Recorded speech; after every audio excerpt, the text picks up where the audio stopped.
Hello everyone, welcome to my YouTube channel being a best teacher. आज की इस video में हम टीचिंग के बारे में पढ़ेंगे। Meaning of teaching, nature and characteristics of teaching and phases of teaching. तो ये तीनों सब टॉपिक्स टीचिंग के हम इस वीडियो के माध्यम से कवर करेंगे। First we will understand the meaning of teaching. देखिए, टीचिंग की बहुत सारी डेफिनेशंस डिफरेंट एजुकेशनिस्ट ने दी हुई है। यहाँ पे मैंने 3 डेफिनेशंस चूज की हैं जो मुझे बिल्कुल इजी लगी है एंड टू द पॉइंट लगी है कि जो टीचिंग का आपका एक डेफिनेशन होनी चाहिए, टीचिंग क्या होती है पर्टिकुलरली, उसको एकदम से टू द पॉइंट एक्सप्लेन कर देती है। तो फर्स्ट डेफिनेशन जो है वो जैक्सन ने दी है। वो कहते हैं कि teaching is a face to face encounter between 2 or more person, one of whom, that is the teacher, intends to effect certain changes in other participants, that are students। तो देखिए, वो कहते हैं कि टीचिंग एक फेस टू फेस इंटरेक्शन है जो कि एक टीचर और स्टूडेंट के बीच में होता है, जिसमें जो टीचर होता है वो कुछ चेंजेस लाने की कोशिश करता है स्टूडेंट्स के अंदर।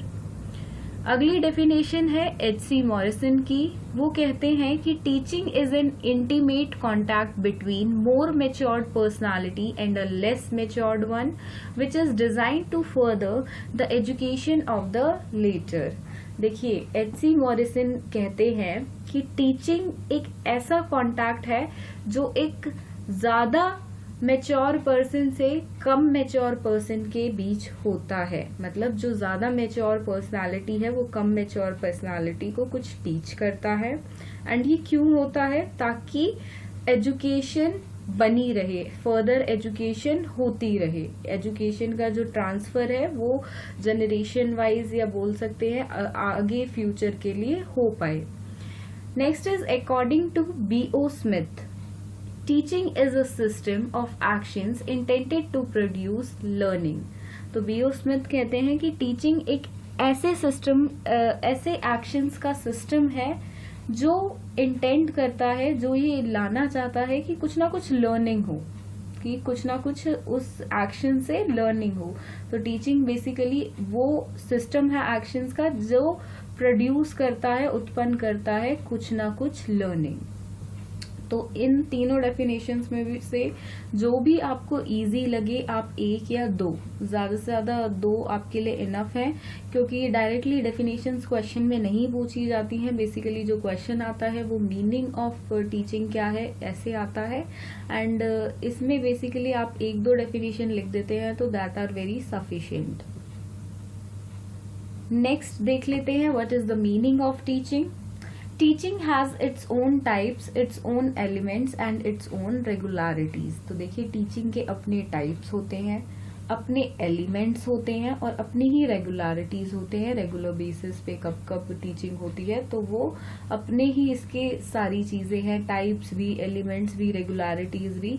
इनको हम डिटेल में भी पढ़ेंगे, but when we are writing about teaching तो हमें सिर्फ सिंपल फॉर्म में लिखना है, बहुत ज्यादा डीप में नहीं जाना है। It is performed in special conditions such as time limits, individual abilities and structure of the institute। तो देखिए, जो आपका कोई भी स्कूल हुआ, कॉलेज हुआ, वो पर्टिकुलरली एक स्ट्रक्चर पे डिपेंड करता है कि जो टीचिंग है वो कैसी होगी या क्या क्या कंडीशंस में होगी पर्टिकुलरली, एंड टाइम लिमिट्स में होती है। जो ये टीचिंग होती है वो टाइम लिमिट्स में होती है। लाइक स्कूल में टाइम टेबल फिक्स्ड होता है कि बच्चा इससे इस टाइम तक ये करेगा, then English period, then physical education period, then lunch break. तो ये पर्टिकुलरली एक टाइम टेबल डे वाइज और आपका पर्टिकुलरली वीक वाइज भी सेट होता है। देन इंडिविजुअल एबिलिटीज, किसी बच्चे की एबिलिटीज या किसी भी इंडिविजुअल की अगर कॉलेज की भी बात करें तो वो सेट होता है। सपोज क्लास 1 का जो करिकुलम होता है, सिलेबस होता है, वो क्लास 2 के बच्चों के लिए नहीं होता है, क्योंकि वो एज लेवल के हिसाब से, इंडिविजुअल की एबिलिटीज के हिसाब से बना होता है हर ग्रेड का, हर लेवल का करिकुलम या सिलेबस। तो ग्रेड 1 का कुछ होता है, ग्रेड 2 का, ग्रेड 3 का, तो मेंटल एबिलिटीज, इंडिविजुअल एबिलिटीज के बेसिस पे होता है। The teacher behaves in some particular way in which he makes the pupils to understand something, expecting them to learn it by heart. He draws picture on blackboard and insists that all must understand the picture. देखिए, अगर teacher कुछ भी चीज पढ़ाती है तो उसका एक ही मकसद होता है कि बच्चे समझ जाएं, कि जो भी पढ़ाया जा रहा है उसको समझ जाएं, जो भी उसका गोल है पढ़ाने के पीछे वो बच्चा समझे। तो टीचर का हमेशा एक यही इंटेंशन उसकी रहती है। और बाय हार्ट लर्न करें, ऐसा नहीं है कि कुछ भी पढ़ा दिया तो सिर्फ उसको शब्दों तक ही ज्ञान सीमित रखें। कुछ अगर गुड हैबिट्स वगैरह पढ़ाई जा रही है, ये नहीं कि बच्चे ने सिर्फ 5 गुड हैबिट्स क्वेश्चन दिया और लिख दी 5 गुड हैबिट्स, नो, वो अपनी रियल लाइफ में, डेली लाइफ में भी उसको अप्लाई बिल्कुल करे। तो यही होता है एक टीचर का मकसद, उसकी इंटेंशन। फॉर एग्जाम्पल, अगर टीचर ने कोई ब्लैक बोर्ड पे पिक्चर बनाई है तो टीचर का इंटेंशन इसके पीछे होता है कि सभी बच्चे उस पिक्चर का क्या सिंबलाइज कर रही है, वो पिक्चर क्या दर्शा रही है, वो जान पाए, वो समझ पाए। In short, when a teacher performs all these activities, it means he is performing the task of teaching. तो मतलब जो भी ये एक्टिविटीज टीचर करती है, ये सब क्या है, ये सब एक टीचिंग का ही पार्ट है। मतलब ये सब एक्टिविटीज जब एक टाइम स्लॉट में टीचर क्लास में जा रही है, एक बच्चों की एबिलिटीज के हिसाब से कुछ एक्टिविटीज दे रही है, एक स्ट्रक्चर बन गया है एजुकेशन का, लाइक कॉलेज है, स्कूल है, रेगुलर टाइम पे कुछ ना कुछ टीचर उस क्लास में जा रही है, कुछ एक्टिविटीज हो रही है। तो यही सब जो हो रहा है, ये एक्टिविटीज सारी है टास्क ऑफ टीचिंग। तो यही है basically teaching. These activities produce learning in the teacher and learner. तो देखिए, जो ये सारी एक्टिविटीज हैं, ये टीचर में भी चेंजेस लाती हैं, टीचर की भी इनसे लर्निंग होती है और एक लर्नर की या स्टूडेंट की तो डेफिनेटली होती ही है। टीचर की कैसे होती है, देखिए, आप कभी भी किसी स्कूल में इंटरव्यू देने जाते हैं या अपना सीवी बनाते हैं तो उसमें हमेशा एक चीज पूछी जाती है कि आपको एक्सपीरियंस कितने साल का है, क्योंकि हर डे हम कुछ ना कुछ लर्न करते हैं। जितना एक्सपीरियंस टीचर होता है उसको उतना ज्यादा ज्ञान होता है, उतनी ज्यादा इंफॉर्मेशन लर्निंग उसके पास होती है। तो ऐसा नहीं है आप टीचर बन गए तो आपकी लर्निंग स्टॉप हो गई, नो, आप एवरी डे कुछ ना कुछ और लर्न करेंगे। एज अ टीचर आप डिफरेंट टाइप के बच्चों के साथ टैकल करेंगे, उनको जानेंगे, तो ये एक तरह से टीचर की भी लर्निंग हो जाती है। या बहुत सारे न्यू कॉन्सेप्ट्स आते जा रहे हैं एजुकेशन में, तो उससे भी आप अपडेटेड रहेंगे, उनको लर्न करते रहेंगे। तो ऐसा नहीं है सिर्फ बच्चे ही लर्न करते हैं, एक टीचर भी साथ में लर्न करती है बिल्कुल। Next is the nature and characteristics of teaching. देखिए, यहाँ पे 10 कैरेक्टरिस्टिक्स हैं, बहुत इजी कैरेक्टरिस्टिक्स हैं। इनको आपको एक्सप्लेन करने की कोई जरूरत नहीं है, क्योंकि जो इनकी एक लाइन की ये हेडिंग है, वो ही एक सेंटेंस जो ये है वो एकदम से एक्सप्लेन कर देता है कैरेक्टरिस्टिक ऑफ टीचिंग। तो इसको पर्टिकुलरली हमें एक्सप्लेन करने की जरूरत नहीं है, बट स्टिल अगर आप करना चाहें तो 1 से 2 लाइन में आप टू द पॉइंट बिल्कुल लिख दें। First is teaching is a social activity. देखिए, एक गुरु जब कुछ भी चीज पढ़ाता है, एक टीचर कुछ भी चीज पढ़ाती है, तो उसको एक सोशल एक्टिविटी मानी जाती है, कि एक सामाजिक क्रिया है ये। एंड ये देखिए, पहले के टाइम में भी आपने सुना होगा कि गुरु जो पढ़ाते थे उनकी बहुत वैल्यूज होती थी, ज्ञान को एक तरह से भगवान देवी का रूप माना जाता था। तो इस तरह से ये एक सामाजिक क्रिया है, हर समाज में होती है। और एक तरह से सामाजिक क्रिया मतलब टीचर को बिल्कुल बोला जाता है कि बहुत अच्छा काम है, एजुकेशन को अगर हम इम्पार्ट कर रहे हैं तो बहुत अच्छा काम कर रहे हैं। तो इस तरह से ये एक सामाजिक क्रिया, सोशल एक्टिविटी टीचिंग कहलाती है। Then next is teaching is an art as well as science. देखिए, टीचिंग में एक कला भी है टीचिंग, और बहुत सारे ऐसा ज्ञान भी उसमें होता है, एक साइंस भी उसमें होती है जो एक टीचर लर्न करता है एंड देन टीचिंग को इम्पार्ट करता है स्टूडेंट्स के अंदर। तो इस तरह से टीचिंग एक आर्ट भी है और एक साइंस भी है, दोनों है ये। Teaching is a face to face encounter. ये बिल्कुल आमने सामने एनकाउंट होता है, बिल्कुल आमने सामने इसका जो प्रोसेस होता है वो होता है। Then teaching shapes behaviour. बिल्कुल सही कि टीचिंग जो होता है वो बच्चों के बिहेवियर को शेप करता है। जो भी मतलब बच्चे ना हो तो जो भी जिस पे भी टीचिंग अप्लाई हो रही है उसके बिहेवियर में कोई ना कोई परिवर्तन आता है, उसके बिहेवियर को पर्टिकुलरली शेप प्रोवाइड की जाती है। Next is teaching is a prescription. देखिए प्रिस्क्रिप्शन वर्ड से एकदम हमें डॉक्टर याद आ जाता है। तो जैसे डॉक्टर प्रिस्क्राइब करता है, अगर हम बीमार होते हैं तो कुछ हमें मेडिसिन, ऐसे ही लाइफ के लिए, लाइफ की कुछ चीजों को सीखने के लिए एक टीचर प्रिस्क्रिप्शन करता है। टीचिंग एक तरह की प्रिस्क्रिप्शन है, जो ज्ञान किसी भी इंडिविजुअल को दिया जाता है, बच्चों को दिया जाता है, तो वो उसकी लाइफ के लिए बहुत जरूरी है। तो एक तरह की प्रिस्क्रिप्शन है ये। Teaching facilitates learning. बिल्कुल टीचिंग से बिल्कुल लर्निंग होती है, very easy. Then next is teaching is guidance. देखिए टीचिंग से गाइड भी होता है एक बच्चा, उसको एक सही राह भी मिलती है, सही पाथ भी चुनने में हेल्प करता है। तो एक तरह से लाइफ के लिए जो टीचिंग है वो एक इंडिविजुअल को गाइडेंस बिल्कुल प्रोवाइड करता है। Then teaching is an interactive process. देखिए इंटरैक्शन होता है इसमें टीचर और स्टूडेंट्स का, तो एक तरह से ये इंटरैक्टिव प्रोसेस बिल्कुल है। Teaching is a goal oriented process. तो देखिए कुछ ना कुछ गोल होता है इसमें, ऐसा नहीं है मैंने पढ़ा दिया सिर्फ मेरे को सैलरी लेनी है, बच्चों को पेरेंट्स स्कूल भेज रहे हैं, ऐसा बिल्कुल नहीं होता है। एक गोल होता है, बच्चों का भी गोल होता है कि आगे जाके उनको सक्सेसफुल बनना है लाइफ में, एंड टीचर का गोल होता है कि मैं जिसको पढ़ा रही हूँ, कोई भी पर्टिकुलर पढ़ा रही हूँ, तो वो जो पर्टिकुलरली चेंजेस मैं बच्चों के अंदर चाह रही हूँ वो हो पाए, जो भी उस पर्टिकुलर टॉपिक को पढ़ाने का मेरा ऑब्जेक्टिव, एम, गोल है वो एकम्प्लिश हो जाए। 10th last one is teaching is a process of development. Teaching से जो एक विकास होता है बच्चों के अंदर, या समाज का विकास, या किसी भी तरह से हम बोल सके एक विकास होता है कि आगे जाके जो कंट्री के विकास में भी हेल्प करता है। क्योंकि बिल्कुल इंडिया में कहा जाता है कि पढ़ेगा इंडिया तभी तो बढ़ेगा इंडिया। तो इस तरह से बिल्कुल बच्चे अगर पढ़ेंगे तो उनका विकास भी होगा। Next we will discuss phases of teaching. देखिए as being a BEd student या कोई भी आप टीचिंग कोर्स कर रहे हैं तो आपको बिल्कुल इस चीज से आप रूबरू होंगे, ये चीज बिल्कुल आपको पता होगी कि टीचिंग आसान नहीं है। जो बहुत सारे लोगों की थिंकिंग बन जाती है कि टीचिंग ही तो कर रहे हैं, टीचर ही तो है, बहुत आसान काम होगा। तो आप बिल्कुल अब ये जान पाते होंगे कि टीचिंग आसान नहीं है, ये बहुत कॉम्प्लेक्स है और बहुत ही डिफिकल्ट टास्क है। इसमें बहुत तरह की प्लानिंग चाहिए होती है, सिस्टमैटिक प्लानिंग। ये नहीं है कि एक इंडिविजुअल या एक टीचर सिर्फ क्लास में चला गया और कोई भी बुक खोल के पढ़ाना शुरू कर दिया, नहीं। देखिए क्लास में जाने से पहले, इवन क्लास में एंटर करने से पहले बहुत सारी प्लानिंग की जरूरत एक टीचर द्वारा होती है।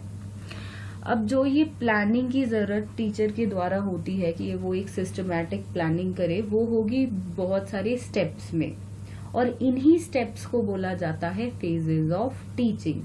Teaching process is divided into basically 3 phases. तो इसकी 3 फेजेस हैं और तीनों फेज एक दूसरे से बिल्कुल अलग है और कुछ ना कुछ पर्टिकुलर यूनिक हर एक फेज में है। पर्टिकुलर ऑपरेशंस है, पर्टिकुलर एक्टिविटीज है, पर्टिकुलर प्लानिंग है। तो लेट्स सी इन तीनों फेजेस को कौन कौन से हैं।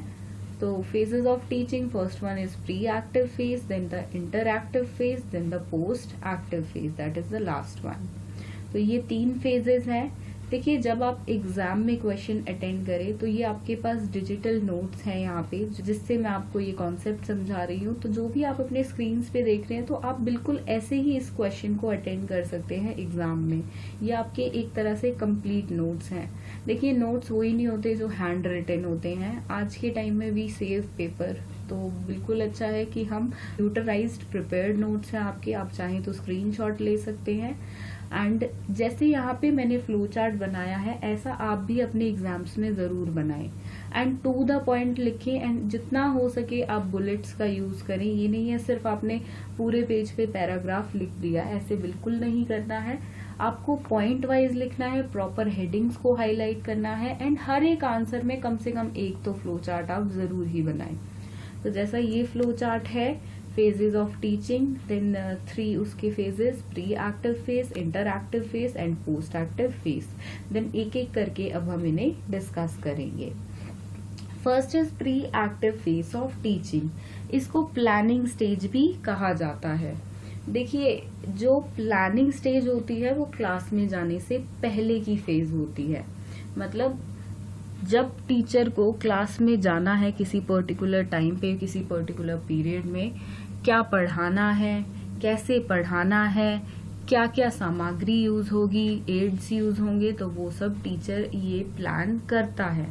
इवन चौक, डस्टर वो है नहीं है, इनकी भी प्लानिंग होती है कि पहले से क्लास में है नहीं है, मुझे ले जाना है, तो ये सब भी प्लानिंग के अंडर आता है. एंड सबसे इम्पोर्टेंट होता है लेसन प्लान, कि टीचर लेसन प्लान प्रिपेयर करे एंड देन वो जब क्लास में जाए तो उसके पास सारी चीजें हों. इवन लेसन प्लान भी हमेशा क्लास में होना बहुत जरूरी होता है. Let's read about this phase. This phase refers to the planning of a lesson. This phase includes all those activities which a teacher performs before classroom teaching or before entering the classroom. It includes strategies and methodologies to be adopted. देखिए, एक classroom में जाने से पहले teacher को strategies और methodologies adopt करनी होती है, मतलब कि प्लान करनी होती है. हर मेथड आपका सारे टीचिंग सब्जेक्ट्स के लिए नहीं यूज हो सकता है, या हर पर्टिकुलर मैं इंग्लिश पढ़ा रही हूँ तो इंग्लिश के सारे टॉपिक्स पे मैं एक ही मेथड यूज कर सकती हूँ, नहीं. ये सब्जेक्ट वाइज भी बिल्कुल डिफरेंट होता है एंड पर्टिकुलर टॉपिक वाइज भी बिल्कुल अलग होता है. तो हर एक जो भी मैं पर्टिकुलर टॉपिक पढ़ा रही हूँ उसके लिए मेरे को हर दिन एक नया मेथड यूज करना होगा. और अगर मुझे लगे भी कि मेरे 5 टॉपिक है कंटिन्यूस, पांचों में मैं सेम मेथड यूज कर सकती हूँ, तो ऐसा भी बिल्कुल नहीं करना होता है. क्यों? क्योंकि वो बच्चों के लिए बहुत बोरिंग हो जाएगा. देखिए, बीइंग अ टीचर आपको कुछ ऐसी प्लानिंग करनी है कि हर दिन आप बिल्कुल नई एक जो कहते हैं वातावरण क्लास में उत्पन्न कर सको. आप एवरी डे बच्चों में इंटरेस्ट क्रिएट कर सको. Then use of teaching aids. आपको कौन कौन से टीचिंग एड्स यूज करने हैं अपने पर्टिकुलर टॉपिक के लिए, वो आप प्रिपेयर कर लो एंड उनको प्लान कर लो. Next is steps of planning in pre active phase. देखिए, जो प्री एक्टिव फेज है उसमें कौन कौन से स्टेप्स चाहिए होते हैं उसको प्लान करने के लिए. First one is selection of content to be taught. हमें क्या पढ़ाना है वो सेलेक्ट कर लेना सबसे पहले. वो हम कैसे करेंगे? सिलेबस को देखकर और पर्टिकुलरली अपना मंथली कैलेंडर को देख के, मंथली सिलेबस को देख के, वीकली सिलेबस को देख के वो हमें सेलेक्ट करना होता है. Then organisation of the content. फिर हम ऑर्गेनाइज्ड कर ले अपने कंटेंट को. लाइक अगर मैंने ये वीडियो जब मैं आपको दिखाई तो मैंने आपको स्टार्टिंग में बताया कि पहले हम मीनिंग पढ़ेंगे, देन हम कैरेक्टरिस्टिक्स पढ़ेंगे एंड देन फेजेस. तो इस तरह से मैंने जो टीचिंग टॉपिक था उसको ऑर्गेनाइज किया स्टेप्स में. पर्टिकुलरली ये नहीं है कि मैंने पहले फेजेस बता दिए, फिर मीनिंग बताया, फिर कैरेक्टरिस्टिक्स. तो ऐसे नहीं करना है, ऑर्गेनाइज करना है हमें कंटेंट को. Third one is selection of appropriate teaching method. तो टीचिंग मेथड हमें डिसाइड करना है कि कौन सा टीचिंग मेथड हम यूज करना चाहेंगे पर्टिकुलर टॉपिक के लिए. Then decision regarding the preparation and usage of evaluation tools. उसके बाद हमें डिसाइड करना है और प्रिपेयर करने हैं इवैल्यूएशन टूल्स. देखिए, बच्चों को पढ़ा तो दिया, लेकिन बच्चों को कितना समझ आया, कितना उस पर्टिकुलर टॉपिक को अंडरस्टैंड किया, समझा, वो कैसे पता चलेगा? जब हम बच्चों को इवैल्यूएट करेंगे. इवैल्यूएट कैसे करेंगे? कुछ क्वेश्चंस के थ्रू, कोई वर्कशीट के थ्रू या कोई प्रोजेक्ट के थ्रू. तो वो इवैल्यूएशन टूल भी हमें साथ में प्लान करने हैं.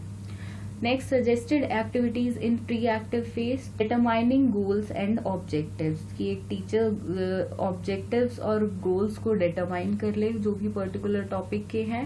Then selection of the content to be taught. जो भी पढ़ाना है उस पर्टिकुलर टॉपिक को रेडी कर ले, उसको सेलेक्ट कर ले कि आज की क्लास में ये पढ़ाना है. Then sequencing the elements of content for presentation.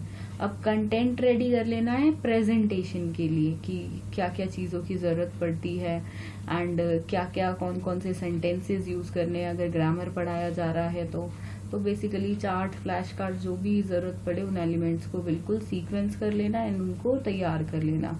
Then selecting of instructional methodologies, तो मेथड बिल्कुल एक प्रिपेयर कर लेना है टीचर को कि किस मेथड के थ्रू मैं पढ़ाऊंगी, कि डिस्कशन मेथड, लेक्चर मेथड, या कोई एक्सपेरिमेंट होगा क्लास में, या प्ले वे मेथड, जो भी आप यूज करना चाहें। Then how and when the teaching strategies used. अब देखिए जो टीचिंग स्ट्रैटेजीज बना ली है टीचर ने प्रॉपरली पर्टिकुलर टॉपिक के लिए, तो वो कब कब और कहाँ कहाँ कैसे कैसे यूज होनी है, तो उसका भी बिल्कुल टीचर को ज्ञान होना चाहिए, वो भी बिल्कुल प्लान कर लेनी चाहिए। क्योंकि ये नहीं है कि आप क्लास में गए और आपने कुछ भी एक्टिविटी से स्टार्ट कर दिया एंड देन आप उसकी इंट्रोडक्शन दे रहे हैं, नहीं, ये सब बिल्कुल प्लान्ड वे में होगा। तो आपको बिल्कुल पता होना चाहिए कि जो स्ट्रैटेजीज आप टीचिंग के लिए यूज कर रहे हैं वो कब और कहाँ कैसे यूज होनी है। Next is interactive phase of teaching. This is known as implementation phase. देखिए इसमें जो हमने प्लान किया है हम उसको इम्प्लीमेंट करते हैं, उसको इसी फेज के लिए बेसिकली हम प्लान करते हैं प्री एक्टिव फेज में। इस फेज में जो टीचर होता है वो क्लासरूम में जाता है और अपनी प्रेजेंटेशन स्टार्ट करता है। जो भी लेसन प्लान उसने प्रिपेयर किया होता है, जो भी प्लानिंग की होती है बेसिकली, वो इस स्टेज में अप्लाई करता है। Activities suggested in interactive phase. तो देखिए जो जो एक्टिविटीज आपको करनी होती है, first is setting up the classroom. देखिए size of the classroom, students mood, students problem, creating tendency, display of impressive characteristics. इनको मैं शॉर्ट में आपको समझा देती हूँ, एक एग्जाम्पल देखिए कि देखिए आप क्लास में गए तो ऐसा नहीं है आपने जाते ही पढ़ाना शुरू कर दिया, आप बिल्कुल ऐसा नहीं करेंगे। आपको थोड़ा सा बच्चों को सेटअप करना पड़ता है। देखिए आप क्लास में जाएंगे तो कभी ऐसा नहीं होगा सब बच्चे आपकी बुक्स निकाल के बैठे हों या और बिल्कुल प्रिपेयर्ड हों। वो सिर्फ तभी हो सकता है जो टीचर मारती हो, और वो बिल्कुल अलाउड नहीं है। तो आपको बच्चों को सेटअप करना ही पड़ेगा क्लासरूम में आप जाओगे। फॉर एग्जाम्पल अगर बच्चे बहुत थक हार के आए हैं, पहला पीरियड उनका गेम्स था एंड जस्ट बाद आपके सब्जेक्ट का पीरियड है, तो आप जाते ही पढ़ाना शुरू नहीं कर दोगे, आपको क्लास को सेटअप करना होगा। अगर बच्चों का मूड नहीं है तो आप बिल्कुल पढ़ा नहीं सकते हो, तो आपको उनके मूड के अकॉर्डिंग भी चलना होगा। एक दो बच्चों का मूड नहीं देखते हैं, ऐसे में हम क्लास का, ज्यादातर बच्चों का, मेजॉरिटी का मूड देखते हैं। जैसा कि मैंने बताया, अगर बच्चे फिजिकल एजुकेशन के पीरियड से आते हैं, खेल कूद कर आते हैं, तो आप बच्चों को 5 या 7 मिनट्स का एक शॉर्ट उनको रेस्ट दे सकते हो कि वो सब हेड डाउन कर ले। उस बीच आप लाइट्स ऑफ कर सकते हो कि बच्चे आराम से रिलैक्स हो जाए एंड देन 5 to 7 मिनट्स का रिलैक्स उनको देने के बाद आप अपने टॉपिक से बिगिन कर सकते हो, आप पढ़ाना शुरू कर सकते हो। आपको साइज ऑफ द क्लास भी देखना पड़ता है कि सभी बच्चे क्लास में आ गए या नहीं, कुछ बाहर तो नहीं है, तो ये सब भी बिल्कुल एज अ टीचर आपको देखना है। कितने बच्चे प्रेजेंट है, कितने एब्सेंट है, ये सब का ध्यान आपको रखना है। एंड जो बच्चे प्रॉब्लम्स क्रिएट करते हैं उनको आपको स्टार्टिंग में ही कुछ अरेंज कर देना है, कुछ ऐसी टेंडेंसी आपको क्रिएट करनी है कि वो बाद में जब आप टॉपिक पढ़ा रहे हो तो बीच में प्रॉब्लम क्रिएट ना करें। और एवरी डे आपको कुछ ऐसे इम्प्रेसिव कैरेक्टरिस्टिक्स शो करने होंगे कि आप क्लास में इम्प्रेस कर पाए बच्चों को। Second is knowing the learners. देखिए ऐसा नहीं है कि आप किसी भी को भी पढ़ा देंगे ऐसे ही, आपको हमेशा बच्चों को जानना बहुत जरूरी है। फॉर एग्जाम्पल अगर मैं कोई डेमो क्लास देने किसी स्कूल में जा रही हूँ तो ये नहीं होगा कि मैंने जाते ही पढ़ाना शुरू कर दिया। 5 मिनट्स में ले सकती हूँ कि मैं बच्चों को जानने में लगा दूं। फॉर एग्जाम्पल पूरी क्लास का इंट्रोडक्शन ना लेकर मैं सिर्फ पूछ लूँ मॉनिटर्स कौन है, डिसिप्लिन मॉनिटर कौन है, क्लीनलीनेस मॉनिटर कौन है, आपकी क्लास टीचर का क्या नाम है, तो आपके स्कूल का बारे में कुछ पूछ लिया कि आपका स्पोर्ट्स डे आ रहा है, एनुअल डे आ रहा है, तो ऐसे करके आप 5 मिनट्स का एक कॉन्वर्जेशन उनके साथ कर सकते हो। तो इससे बच्चों को भी लगेगा कि आप बच्चों को जानते हो, प्लस अपने बारे में भी कुछ बताओगे तो बच्चे भी आपको जान जाएंगे। एंड उसके बाद बिल्कुल आप बिगिन कर सकते हो अपनी टीचिंग, जो भी आप पढ़ाना चाहते हो, जो आपने प्री एक्टिव फेज में प्लान किया है वो देन आप यहाँ पर इम्प्लीमेंट कर सकते हो। Then the last one is post active phase, इसको बोला जाता है इवैल्यूएट स्टेज। देखिए इस स्टेज में बेसिकली होता है कि जो मैंने बच्चों को पढ़ाया है, जो मैंने प्लान किया और फिर पढ़ाया, बच्चों पे इम्प्लीमेंट किया, तो इस स्टेज में मैं इवैल्यूएट करूंगी कि वो बच्चों को समझ आया भी है या नहीं। इसमें मैं क्या क्या यूज कर सकती हूँ, बच्चों से बहुत सारे क्वेश्चंस पूछ सकती हूँ, बहुत सारे तो नहीं बट कुछ क्वेश्चंस पूछ सकती हूँ, कोई क्विज ऑर्गेनाइज करा सकती हूँ, कोई प्रोजेक्ट बच्चों को दे सकती हूँ, कोई वर्कशीट दे सकती हूँ, कुछ होमवर्क या ग्रुप टास्क दिया जा सकता है कि मुझे पता चले कि बच्चों ने वो चीज सीखी या नहीं सीखी, कितना उनको समझ आया और कितना नहीं आया। अगर समझ नहीं आया तो क्या क्या परिवर्तन लाने की जरूरत है। तो कुछ ऐसे एविडेंसेस मिल जाते हैं मुझे, उससे पता चल जाता है फीडबैक से, जो बच्चों के थ्रू इवैल्यूएशन से मुझे मिला कि कहाँ एक टीचर में मुझ में कमी थी और कहाँ एजुकेशन सिस्टम में कमी है, कहाँ बुक्स में कमी है, कहाँ क्लासरूम में कमी है। तो वो सब एक टीचर को फीडबैक मिलता है। प्लस जहाँ जहाँ चेंजेस लाने की नेसेसरी ज़रूरतें होती हैं, जब एविडेंसेस मिल जाते हैं कि ये कमियां हैं, तो वो भी लाई जा सकती है। जो भी एजुकेशन सिस्टम में या टीचर में या टीचिंग एड में मेथड्स में जो भी बुराइयां है, जो भी आपको लगे कि बच्चों का ये फीडबैक आया है, ये नेगेटिव चीज़ थी यहाँ पे, तो उनमें परिवर्तन बिल्कुल लाया जा सकता है। और यही स्टेज वो परिवर्तन लाने की एक उम्मीद जो होती है वो जगाती है। सपोज 10 सालों से एक घिसा पिटा एजुकेशन सिस्टम अगर चल रहा है और उसमें चेंजेस लाने की नीड है, तो वो इसी स्टेज से पता चलता है।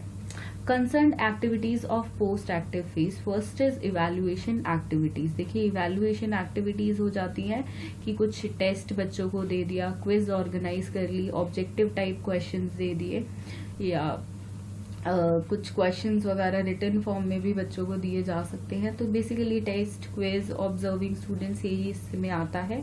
ऑब्जर्विंग स्टूडेंट्स मतलब अब देखिए मैंने कोई गुड हैबिट्स का टॉपिक पढ़ाया है, तो मैं उसमें बच्चों को ऐसे ही नहीं पूछ सकती हाँ कोई भी 5 गुड हैबिट बताओ, बॉडी से रिलेटेड 5 गुड हैबिट्स बताओ। इसमें मुझे बच्चों को ऑब्जर्व करना होगा कि अगर मैंने बच्चों को बोला है कि हफ्ते में 2 बार अपने नाखून आपको काटने हैं, रोज आपको नहाना है, तो इसमें मैं बच्चों से मेरे को ऑब्जर्व करना होगा कि आज कौन कौन नहा के आया, कौन मेसी हेयर्स बना के आ गया है, कौन कौन नेल्स अपने कट नहीं कर रहा है। तो तब मुझे पता चलेगा कि बच्चों ने कितनी लर्निंग हुई, कितनी नहीं हुई। Next is summing up teaching task. देखिए सम अप करने के लिए कि बच्चों को कितना समझ आया है, कितना नहीं आया है, एक तरह से इसको बोला जा सकता है रिकैप भी, कि मैं कुछ क्वेश्चन आंसर्स बच्चों से पूछूंगी या वर्बली या रिटर्न फॉर्म में कैसे भी, तो उससे मुझे पता चलेगा कि जो मेरा टीचिंग टास्क था वो कितना इफेक्टिव था और कितना नहीं। Next is suggested activities in post-active phase. First is defining exact dimensions. Second is selection of testing devices and techniques. Then third is changing the strategy in terms of collected evidences. तो देखिए पहले हमें कुछ ऐसी dimension set करनी होती है जिससे हमें इवैल्यूएशन मिले। वो इवैल्यूएशन के लिए हमें डायमेंशन सेट करने के बाद कुछ ऐसे टेस्टिंग डिवाइसेस और टेक्निक्स को एडॉप्ट करना होगा, चुननी पड़ेगी। Like question answer written form में या वर्कशीट मैंने चूज कर दी। देन जो एविडेंसेस हमें मिलते हैं, सपोज मुझे पता चला कि 10 साल से घिसा पिटा एजुकेशन सिस्टम चल रहा है, बच्चे इसमें इंटरेस्ट नहीं ले रहे हैं, उसमें चेंजेस लाने की जरूरत है, तो मैं वो स्ट्रेटेजीज को बिल्कुल एविडेंसेस के बेसिस पे कुछ ऐसी स्ट्रैटेजीज को अपनाऊं जो चेंज ला सके। तो ऐसा नहीं है हमें एविडेंसेस मिल गए तो चुपचाप बैठ जाना है, ऐसा नहीं करना है। हमें उनमें चेंजेस लाने के लिए कुछ स्ट्रैटेजीज बनानी है ताकि बच्चों के लिए बोरिंग ना हो और बच्चे इंटरेस्ट लेके समझ पाए, एंड प्लस बच्चों की लर्निंग जो हो वो इम्पैक्टफुल हो, अच्छी लर्निंग हो। तो यही था इस वीडियो के माध्यम से। होप सो आप सभी को meaning, characteristics and phases of teaching आ गया होगा। Thank you for watching this video and subscribe कर दे हमारे चैनल को बीइंग अ बेस्ट टीचर, और साथ में बेल आइकन भी दबा दे। Thank you.